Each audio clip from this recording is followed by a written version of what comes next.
ചേച്ചി ഇത് എത്ര നാളായി ചേച്ചി ഇത് തുടങ്ങിയിട്ട്? ഇത് ജനുവരി തുടങ്ങിയതാണ് ഞാൻ. ജനുവരി തുടങ്ങി ഇപ്പോൾ ഇത്ര മാസമായി.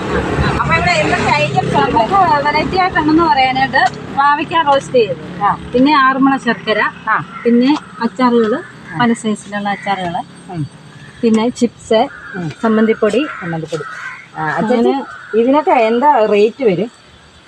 ഇത് ചക്കയ്ക്ക് ഇപ്പം നമ്മൾ 100 രൂപ എടുക്കാം. ഈ പാവയ്ക്ക റോസ്റ്റ് ചെയ്തതിന് ഇപ്പം 100 രൂപ. 100 ആയിരുന്നു, പിന്നെ ഇപ്പം ഞാൻ 90 രൂപയ്ക്ക് കൊടുക്കുന്നത്. നമ്മൾ ഇത് സാധനത്തിൻ്റെ വില അനുസരിച്ച് നമുക്ക് കൊടുക്കാൻ പറ്റത്തുള്ളൂ, അങ്ങനെ കൊടുക്കും. അപ്പം ചേച്ചി ഇത് അച്ചാറുകളല്ലേ? ഇത് നാരങ്ങ, ഇത് മാങ്ങ, ഇത് മിക്സ് ആയിട്ടുള്ളത് മാങ്ങായും ക്യാരറ്റ്. പിന്നെ ബീറ്റ്റൂട്ട് ഉണ്ടായിരുന്നു, പിന്നെ ഫിഷ് ഉണ്ടായിരുന്നു. അച്ചാറുകൾ പല സൈസിലുള്ള അച്ചാറുകളുണ്ട്. എല്ലാം ഇപ്പം കുറച്ച് പോയിക്കൊണ്ടിരിക്കുവല്ലേ? സാധനം രാവിലത്തേക്കും സാധനം വില കുറഞ്ഞു. രാവിലെ ഒത്തിരി സാധനങ്ങൾ ഉണ്ടായിരുന്നു. മേശനിറത്തിന് ബോളി ഉണ്ടായിരുന്നു, കപ്പ ചിപ്സ് ഉണ്ടായിരുന്നു, എല്ലാം ഉണ്ടായിരുന്നു. ഇപ്പൊ സാധനം കുറഞ്ഞല്ല വൈകുന്നേരം ആയത്. ചേച്ചിയുടെ പേരെന്തുവാ? എൻ്റെ പേര് ബിന്ദു സന്തോഷ്. ഇത് രാവിലെ എത്ര മണിക്ക് തുറക്കും? ഞാൻ 10:30 ആകുമ്പോഴും എല്ലാം കഴിഞ്ഞു. അപ്പം ഇനി വൈകുന്നേരം എത്ര മണിക്ക് പോകും? വൈകുന്നേരം 6 മണിയാകുമ്പോഴത്തേക്കെല്ലാം. പിന്നെ വീട്ടിൽ ചെന്ന് കഴിഞ്ഞിട്ട് പിന്നെ പിന്നെ ഇവിടെ പ്രൈവറ്റായിട്ട് വേറെ എന്തുകൊണ്ട്? പ്രൈവറ്റായിട്ട് വേറെ വല്ല കപ്പ ഉണ്ടായിരുന്നു, ഉണക്കമീൻ ഉണ്ടായിരുന്നു. അത് കഴിഞ്ഞ് മഴ ആയപ്പോഴത്തേന് ഞാൻ ഉണക്കമീൻ അങ്ങ് നിർത്തിയത്. ഐറ്റംസ് ഒക്കെ ഉണ്ട്. കപ്പ ഉണ്ടായിരുന്നു. ഇനി ഓണത്തിന് ഏത്തക്ക ഇച്ചിരി എടുക്കണമെന്നുണ്ട്. എടുക്കണം. പിന്നെ ചേച്ചി പിന്നെ സോഡ നാരങ്ങ ഉണ്ട്. എന്നാ ചേച്ചി ഒരു കാര്യം സോഡ നാരങ്ങ എനിക്കൊരു സോഡ നാരങ്ങ ഇല്ല.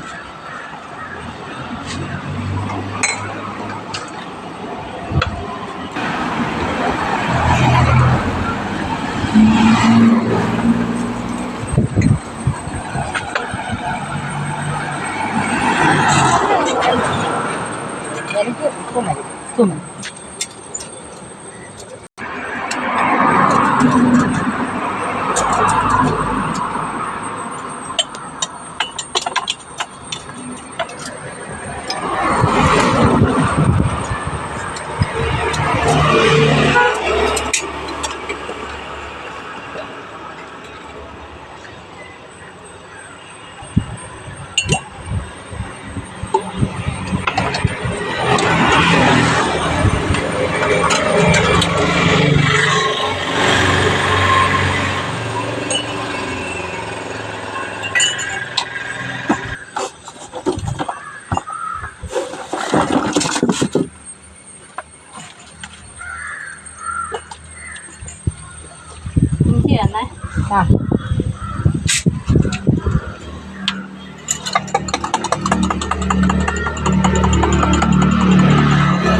ചേച്ചി നല്ലതാണ് കേട്ടോ, നല്ല നാരങ്ങ വെള്ളമാണ്.